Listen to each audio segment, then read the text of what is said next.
You're listening to the Author Inside You podcast, a weekly podcast designed to motivate you to finish writing a book, choose a publisher, and build an audience. Keep listening if you're looking to get propelled into the next chapter of your life. And now, it's the Author Inside You podcast. Hello, I'm Matt Rafferty. And I'm Leah Rafferty. Joining us today is artist James Otis Smith.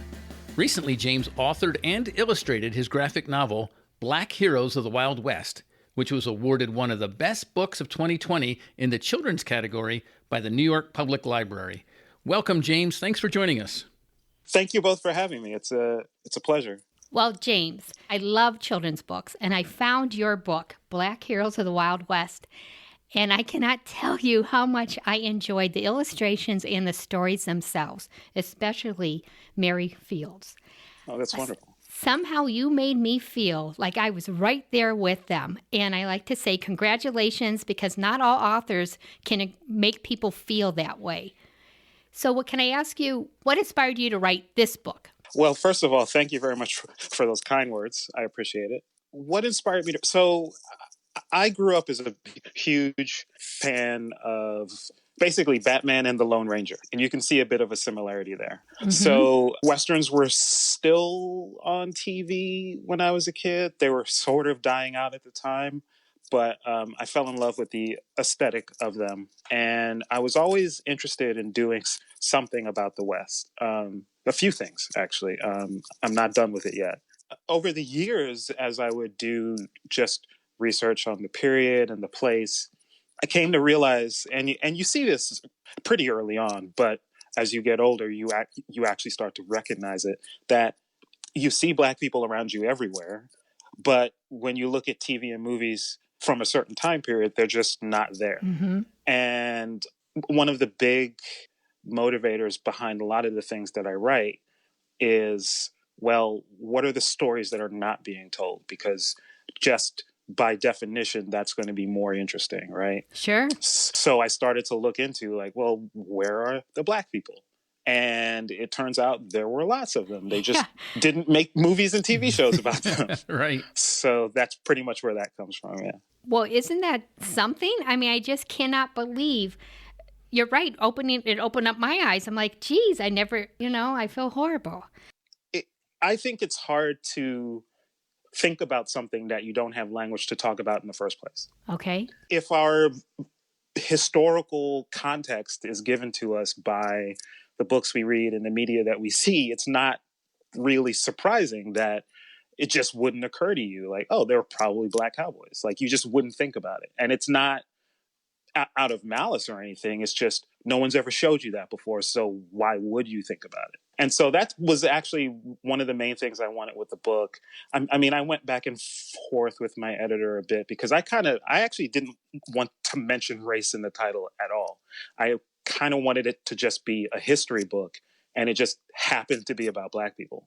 Oh, okay. Because I wanted to be normal. Like, that's really is my goal with this project and some of the other ones I'm working on is to just make it normal, right? Because it won't be a question. It won't be something that you have to remind yourself of. It's just, oh, right. Of course there's Black, because there's Black people around. So, of course, they were around then. You know? Mm-hmm. Right. Right. And it's crazy then in 2021 now, here we are, and we still have to talk about this. Yeah, and actually, I mean, we started having this conversation around the end of 2018. And I started working in earnest around the spring of 2019. Had really no idea of what the world was going to be like. I mean, by the middle of 2019, the biggest song in the country was Lil Nas X's Old Town Road. So it's like a Black guy rapping a country song. Oh, yeah. Yes. Then there was an article, I think, in the New York Times about how Black country is taking over the fashion world all of a sudden. So another part of it is that, like, this has always been there, and it's just never really gotten a lot of mainstream attention. And I think maybe 2019 was the height of the mainstream attention on how Black people are actually a part of the West and are interested in some of the aesthetics of the West. and that's without even getting into the growing racial tensions that we were having. In a way, it was a fortuitous time to be working on this book, but it was also kind of the exact wrong time for someone who kind of just wanted it to be normal and not actually have to talk about it. Interesting. I see what you're saying. Yeah. Yes. James, when you wrote the book, how did you decide to focus on the three main characters? I looked around at a lot of people, and one thing that I never really thought about until started working on this book was Reconstruction, and how the period of Reconstruction is essentially the period that we think of as the Old West, right? It's always a question when you're dealing with Westerns, like, well, what exactly constitutes like the period of quote unquote the Old West? Mm-hmm. And it turns out that it overlaps pretty well with Reconstruction. That kind of gave me a structure in terms of, this idea that the country, America is at this time is deciding what its identity is, right? We've just left the Civil War, and they're putting the country back together, and they have a choice as to what kind of country it's going to be. I realized that there were certain people whose stories really encapsulated like consciously deciding what kind of people they were going to be. So Mary Fields, who not only was an amazing woman in her time, she would be amazing now. Sure. Yes. Yeah. But the fact that like at that period, like right after the Civil War, you have this Black woman who is smoking cigars and carrying guns and is scared of literally no one. Yeah. Right. And then and there's, I mean, I don't want to make too many assumptions, but there's a pretty strong assumption that she was also a lesbian. Mm-hmm. Strong evidence, I should say. Her being able to choose to be this kind of person at this time was incredible. And then Bass Reeves, who's an amazing figure. Yeah. And actually, to bring it full circle, Bass Reeves is rumored to be the inspiration for the Lone Ranger. Oh, wow. The Lone Ranger was created by the son, I think, or the grandson of someone who worked with Bass Reeves as a marshal. And then Bob Lemons, who I had never heard of before I worked on this book. And Bob Lemons literally chose to be a horse. I mean, how much, right? Like how much more individual can you be? Right. I realized that I had these stories of people who made these really, outlandish is not the right word, but who made these really extreme, strong choices of the kind of people they were going to be at the same time that the country was making a choice as to what it was going to be like. Yeah, I think you're right. When you think about all of us, when we, like you just said, choose to be who we are going to be, you chose three incredibly strong individuals who said, this is how I am, this is who I am. I mean, it's difficult any time to say, this is who I am. But then back then, it's just incredible. But what wonderful stories you brought to life. Really proud you like it. I absolutely really love it. that. I'm telling everybody about this book. I absolutely love it. It's the first book of 2021 that I read, at Leah's suggestion. Yeah. Awesome. I mean, you guys are aware, like, you work on this stuff alone. And even as an editor, right? Like you're in the editing bay alone for however many hours, and you have no idea what anyone's going to think about it until you put it out. And, right. That is difficult when you're working on something like that. Any artist, right, you hope that everyone's going to like it, and you sit back and you look at it and you're like, it makes sense to me. Let's just keep our fingers crossed that everyone else likes it. Well, speaking of artistry, how long did it take you, or what was the process of putting the images together for a graphic novel? I draw what we call thumbnails, pretty tiny, about I'd say about the size of your thumb, actually. Oh. Those are pretty quick, and it really helps you like really get a sense of what the book looks like. And then actually, I worked with my editor, Francoise Mouly, who is the cover editor at The New Yorker. Oh, wow. That's nice. She has a publishing imprint called Toon Books. She is an old school editor where we would make like a couple copies of all of my thumbnails we blow them up to print size. We make a couple copies of them, and then we literally sat in her kitchen and cut them apart and taped them back together in the order that the book should be, which is something I've always wanted. A lot of cartoonists, a lot of comic book people will complain about editors because they don't want people changing their art. But I desperately wanted someone who could make me a better storyteller. I like to mention Francoise every chance I get, because if the book is good, she is a large part of that. Well, that's wonderful that you will also accept help, because a lot of people, they don't want to hear any suggestions. Yeah, well, I know that I have, if I'm left to my own devices, I will love what I make and no one will understand it. So it's always nice to have somebody go, well, yes, you're doing interesting things with time, but your readers are not going to be able to follow it. I'm just amazed that you actually cut out images. Oh, yeah. The writing, I borrowed a screenwriting trick, which was putting the major life events on individual index cards, and then you move the index cards around. And so I basically stole that. And obviously, you could do it on the computer and move things around that way, and you could save some trees. But it's nice to just use your hands and to get off the machine every once in a while. Right. And I would think as an artist, you like to use your hands. So I work digitally a lot, but I prefer it just in terms of being able to edit myself, but I do miss getting ink on my hands. So I actually drew this book all on paper. Wow. That's just great. Yeah. It's colored on the computer, but everything else I did on paper, just because I've been staring at a screen for about the last 15 years and I needed to look at some paper. James, you would draw the image like with pencil on a paper, and then you scan it and then put that into a program to color it? So I did the thumbnails that I mentioned earlier. I drew those on paper. Mm-hmm. So the entire book takes up like about a page and a half. I would scan those into the computer and blow them up. And then I would, sometimes if I was lazy, I would actually trace it. I would trace the thumbnails like right off the monitor, or I'd print it out and I would trace that onto the Bristol board. We usually draw about 11 by 17. So like 11 by 17 inches. And then I inked it on that Bristol board, and then I scanned that in. A friend of mine colored it. Frank Reynoso colored it. Can you tell us a little bit about your writing process? Did you write certain times of days? Did you have any stumbling blocks? I'm very loose with my writing process, which is probably bad. But no, it worked for you. It worked really well. Well, thank you.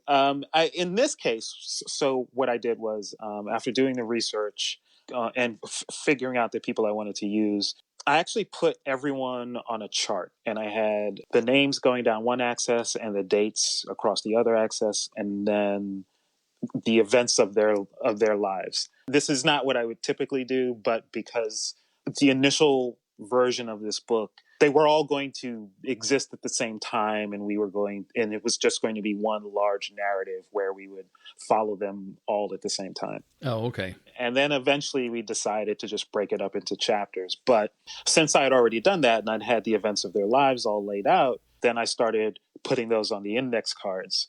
And then I would just basically arrange the cards. And I really only had to do that. I mean, I didn't really have to do that with Bob Lemons because it's just a narrative about how he broke horses. Mm-hmm. But especially with Mary, it's like, yeah, we wanted her whole life, but we also, certain parts are expanded, certain parts are collapsed. So, so I would move the index cards around and get the order that I wanted.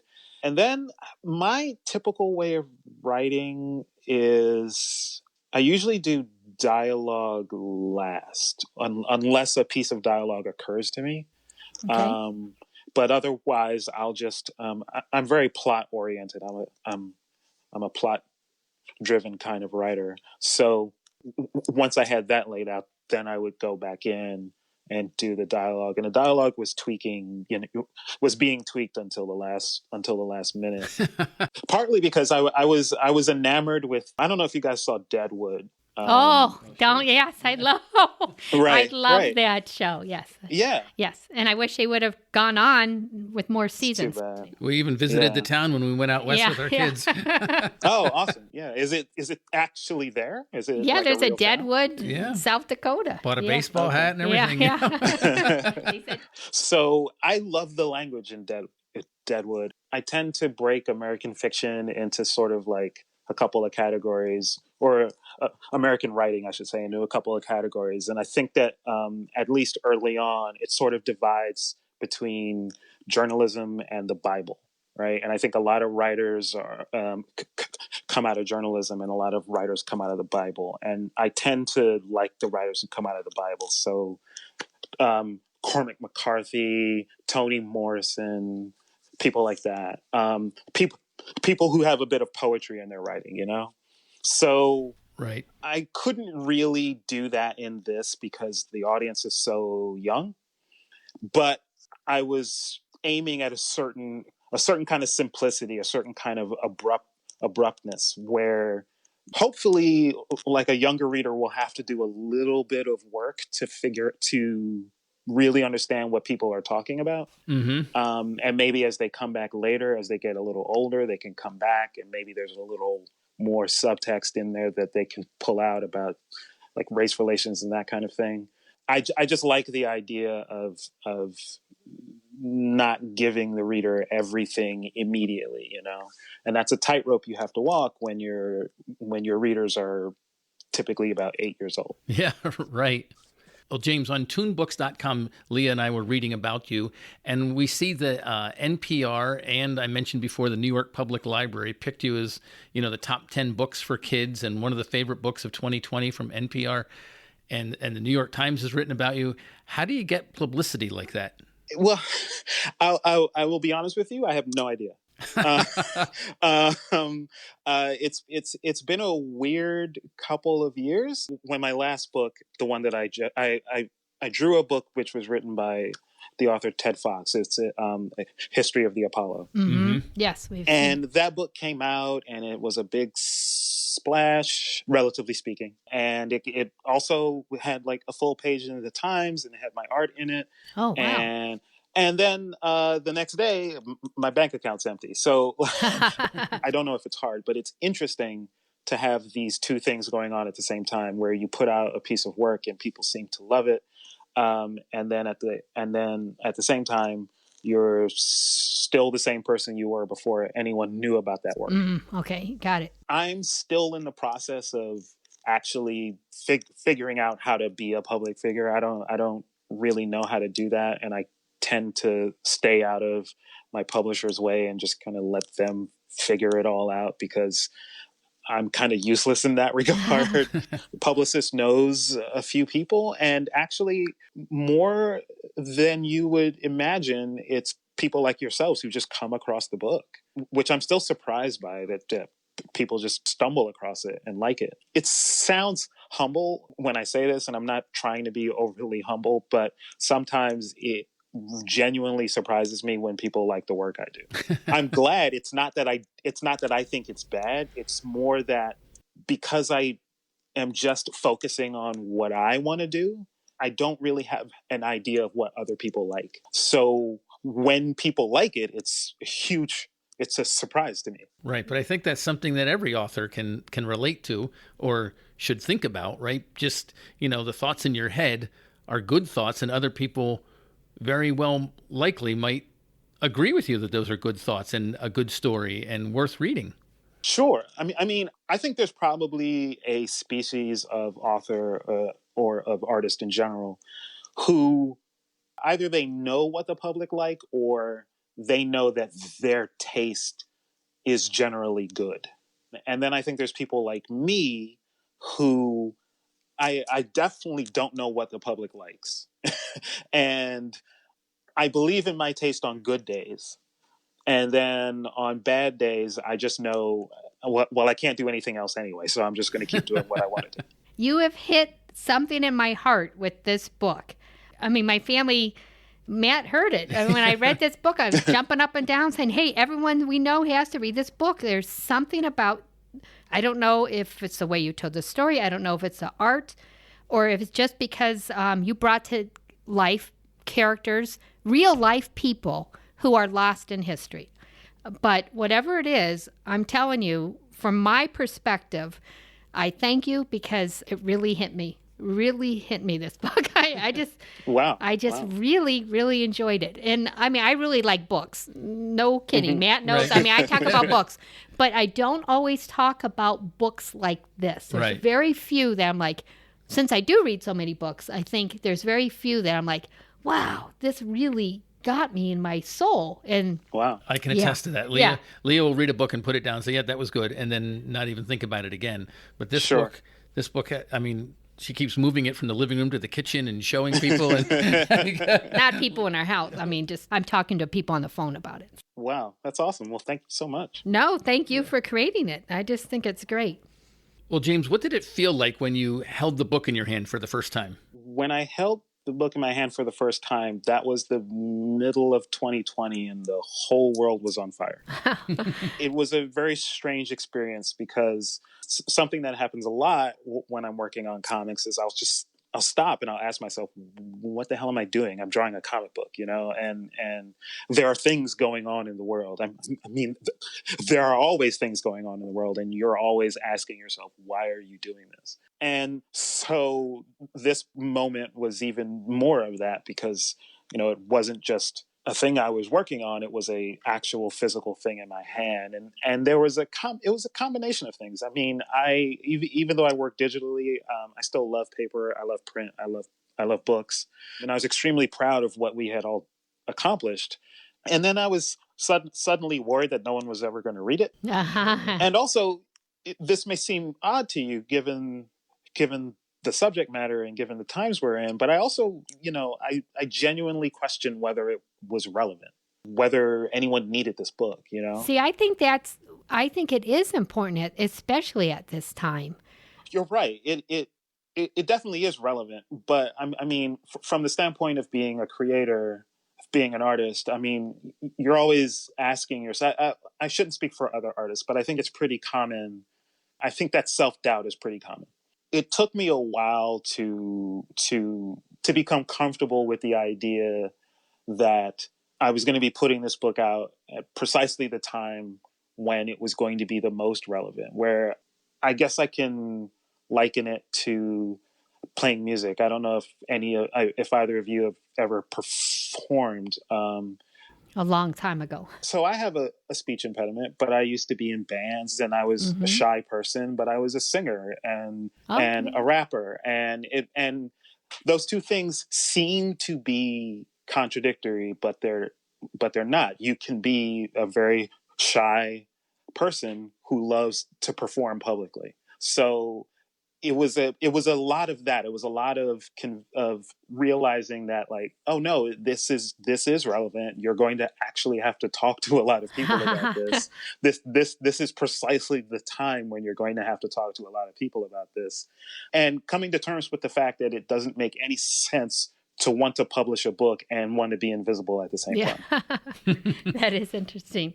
Well, James, what do you think was the biggest challenge while you were creating this book? The biggest challenge, people don't know this, but actually drawing comics is actually physically taxing. I was having a lot of issues with my hands while I was drawing this book. I was actually in pretty constant pain for most of 2019. Wow. Oh, wow. Drawing this book was physically damaging for me at the time. I'm a lot better now, but it was just a bad time. And the other thing I think was actually the period. Actually, I really wanted to get across the period and the clothes and something I didn't even think about until I was halfway through the book. And I think it was Deadwood that made me realize this. And I realized, like, I wasn't thinking about light, and I wasn't thinking about where the light in the interiors is coming from. And then that's when I realized, like, oh, there's candles everywhere. Just trying to evoke a sense of place, which is not something that comics are great at. Well, you can do it well, but most people in comics don't really try to give you a sense of place. And so that was a big issue with me, is actually trying to figure out how to make it feel physically that these people were in this time period. Well, what about advice for other people who have started writing a book and haven't finished it? Do you have any advice for other authors? Just keep writing, and the voice in you're never going to be able to turn off the voice in your head that's giving you bad information. Just recognize that that's a normal part of the process, and you're still going to have to write it anyway. Don't worry about that voice, because all writing is rewriting, as they say, right? Mm-hmm. So just get it done. right? No matter how bad you think it is, just get it done. And you can always come back and work on it later. And no one has to see it for, the next 6 versions of it. Just get it done. That's so true. Excellent advice. Well, thank you, James. It's been great talking to you today. And as you can tell, I think Leah enjoys your book. Yes, immensely. Immensely. It's been great talking to both of you. And also, I really enjoy your podcast. I haven't listened to a lot of it yet, but I've listened to a few episodes, and I'm going to listen to more. They're great. Oh, wow. Well, thank you so much. We appreciate that. Oh, well, thanks so much.